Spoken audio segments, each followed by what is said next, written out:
back, fans. We're here for yet another episode in the Shit podcast here on the Loudmouth MMA Podcast Network, as well as Combat Press and every other platform that simulcasts the show. I'm your host, Riley Kontek, here yet for another episode here. Before we introduce our guest, of course, we want to plug our sponsor. If you're in the greater Illinois area and looking for home construction and home improvement projects, head over to Facebook.com and check out Cornelius & Sons. Ask for Raul. Again, that is Cornelius & Sons on Facebook.com.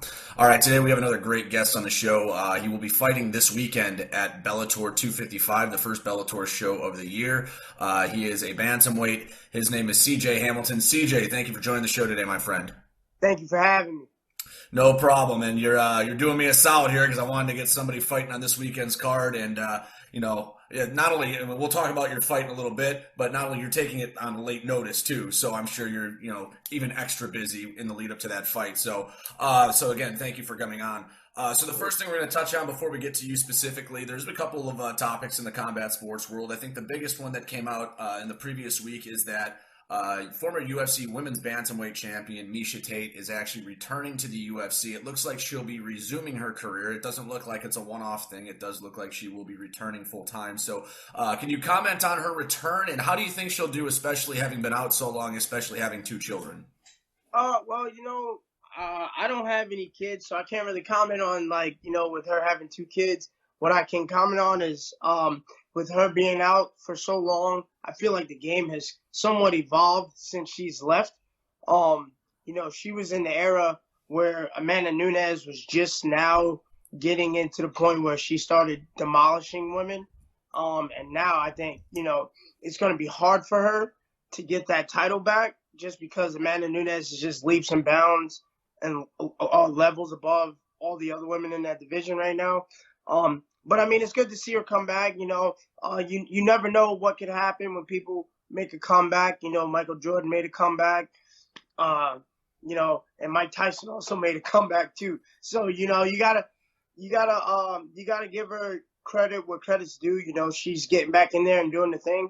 So I applaud her for it. Is it going to be a real run again? I'm not sure, but, and time will tell. Yeah, and the interesting is, like you said, Tyson probably making another return.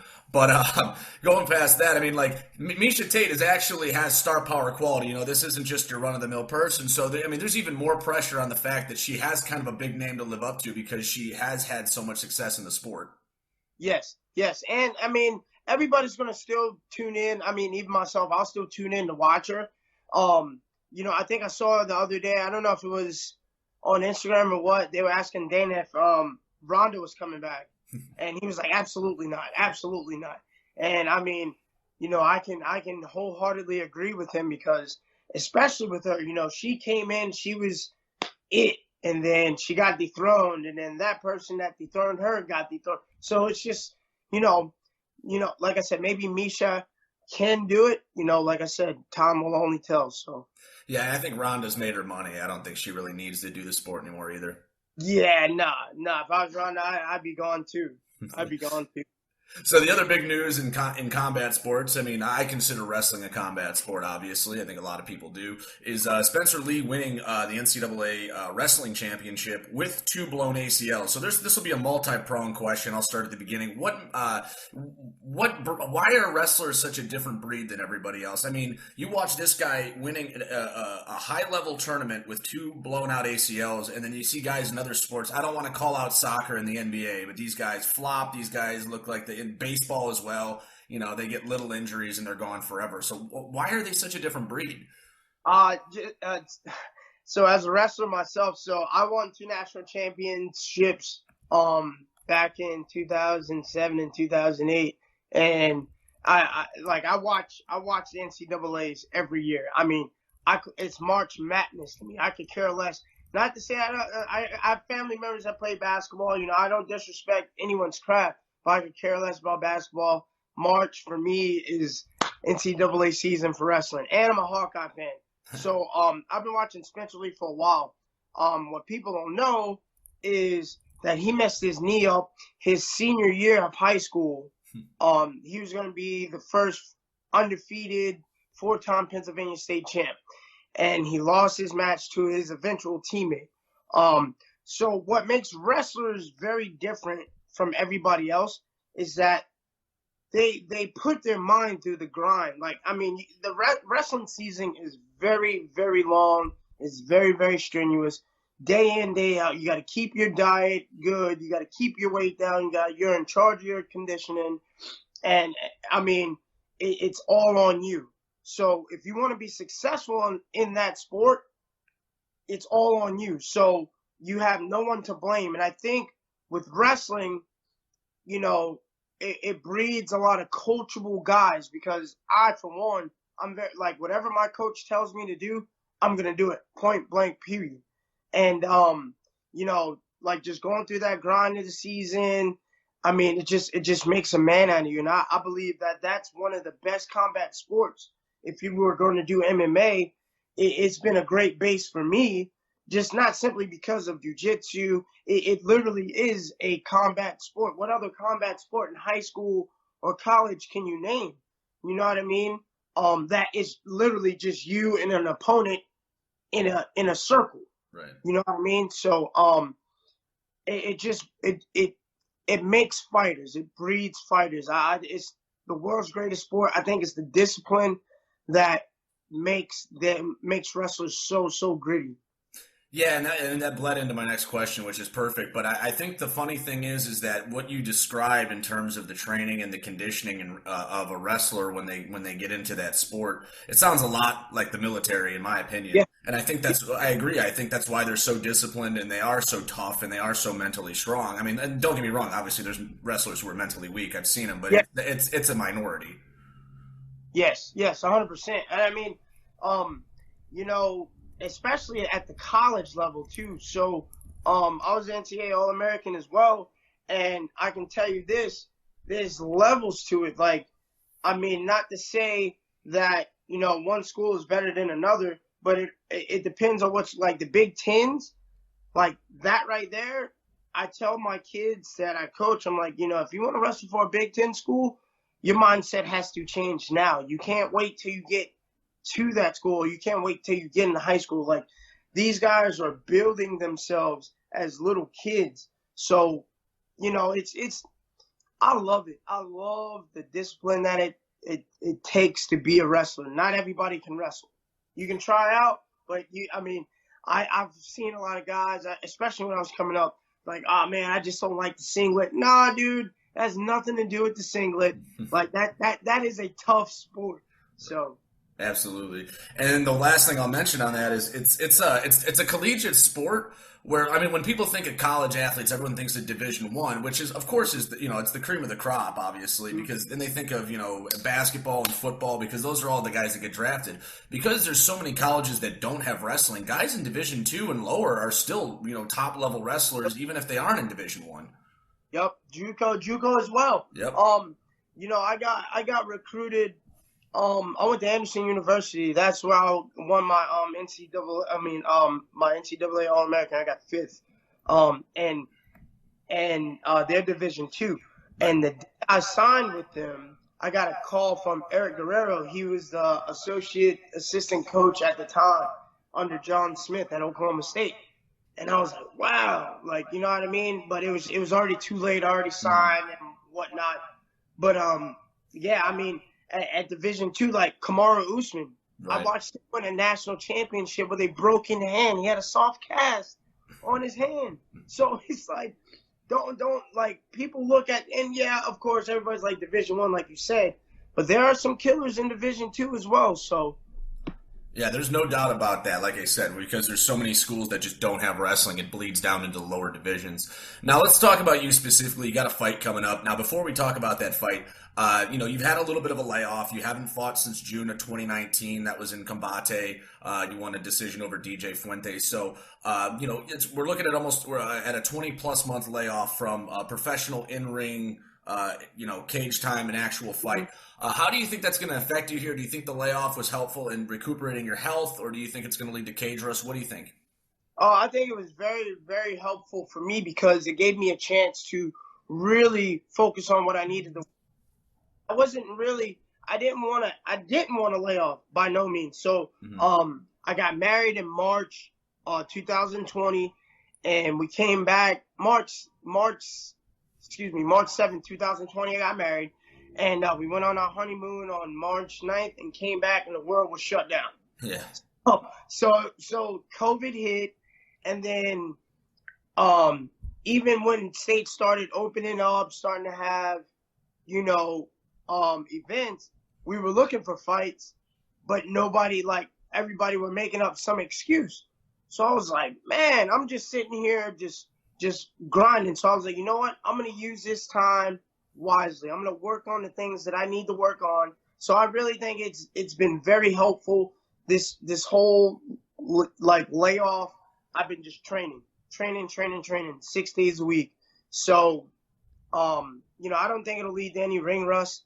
I think that's my mentality is, as long as I'm training, I'll be fine. If I was sitting on my butt and took this fight and tried to train in 2 weeks, then yes, I'd be like, oh crap, my timing would be off. But my time is there, my cardio is there, my strength is there, everything is there. It's just time to show up and show out next Friday. Absolutely, and like we said, you get the late call. You have a pretty hyped up opponent. He's a top guy out of Russia. He was a champion in Russia. He's obviously a guy Bellator's high on. He was big fanfare when he was signed. So can you just comment on Magomed Magomedov as an opponent, and what do you think his weaknesses are that you're going to try and exploit? You know what? To be honest with you, he's a great opponent. It's going to be a war, man. I'm excited because it's a win-win for me. It's a win-win because, sometimes as athletes, we fight or we compete to the level that we're competing against. So sometimes if it's like a lower level athlete, you kind of bring yourself down. Magomed's going to bring nothing but the best out of me, just simply because of who he is and, what he's done. So I'm excited. I don't see too many. He comes from a great camp. I don't see too many holes. They're very minuscule. So like I said, it's going to be a war. It's going to be a war of wills. And, I'm going to go there to get my hand raised. I'm not going there just to be like, oh, I made it. Like, cool, I got signed to Bellator. I expected this because I've been working hard for the past 8+ years. When you work hard, things happen.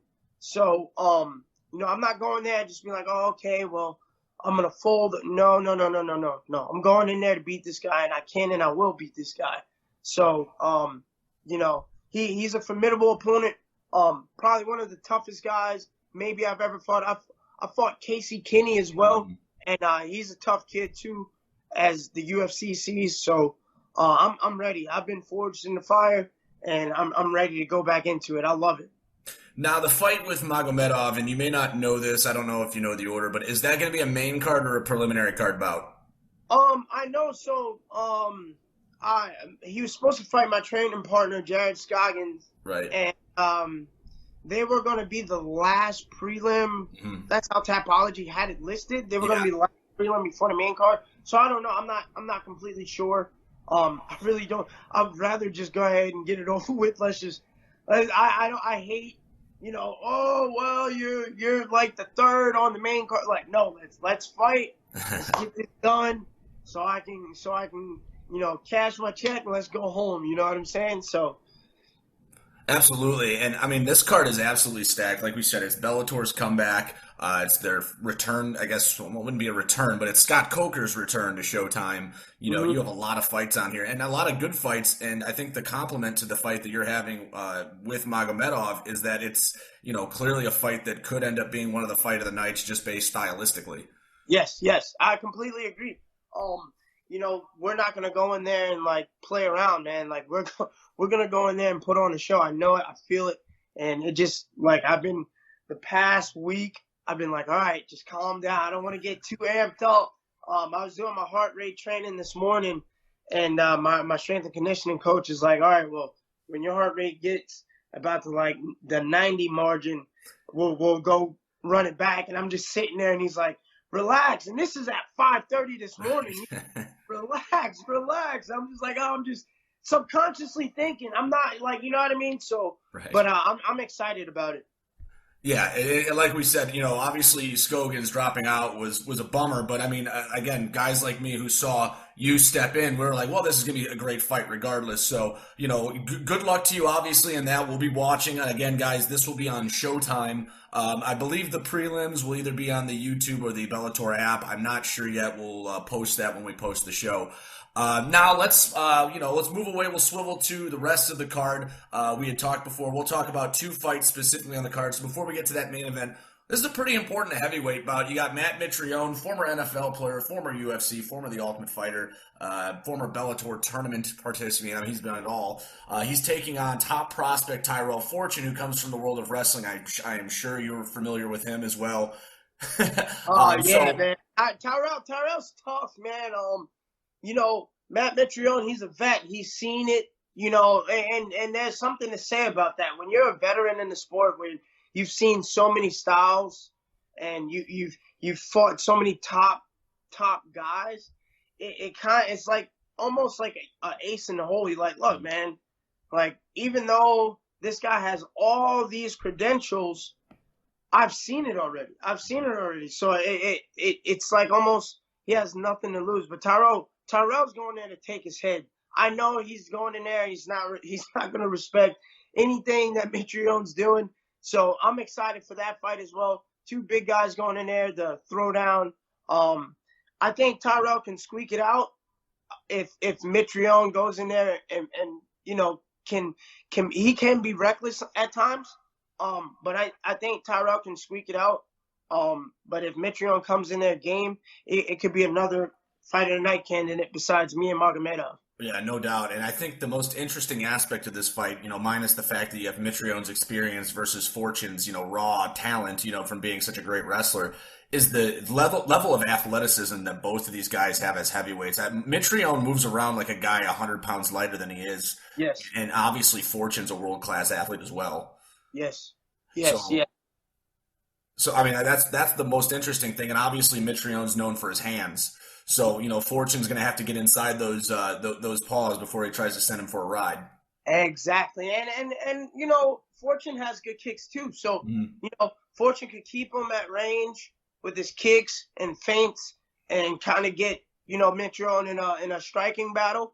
And Mitrione has to be conscious of not being overextended, because once you overextend with good wrestlers, I mean, there it goes. That's takedown city. So, it's gonna be a great fight. Absolutely. Like I said, up and down, this whole card is good. So, and then the main event, obviously, the featherweight title is on the line. We got Patricio. They call him Patricio Pitbull. I call him Patricio Freire. It's a weird way to list his name. Taking on Emmanuel Sanchez. Now, if I'm not mistaken, and I'll look this up while you answer, this is a rematch. How do you see this bout going? Man, it's Sanchez, man. I've watched him for a while, and I watched them both for a while. I've always been a very big fan of Sanchez, just the tenacity. Yeah. Pitbull is more controlled chaos. Sanchez is like, just like we were talking about with Fortune, it's like he is he's firing on all cylinders. Absolutely. He can get it done on the ground. He can get it done standing. He can be bleeding. He's coming back. Like, he's more of like a Terminator instead of like a Predator. Right. You know what I mean? So like you're gonna have to kill this man. Pitbull, same exact thing. So once again, like I said, it's gonna be another. There's literally this whole card could be fights in a night. Like a bunch of candidates. Really, it's like, who can you choose? You got Jason Jackson on the card. Yep. He's fighting Gracie. Yep. So it's like, okay, that can be fight night. Tyrell and Mitrione, Pitbull and Sanchez. It just, the list goes on. Mm-hmm. So I'm just glad that they're at featherweight. Let's just say that. I don't have to deal with that. Yeah.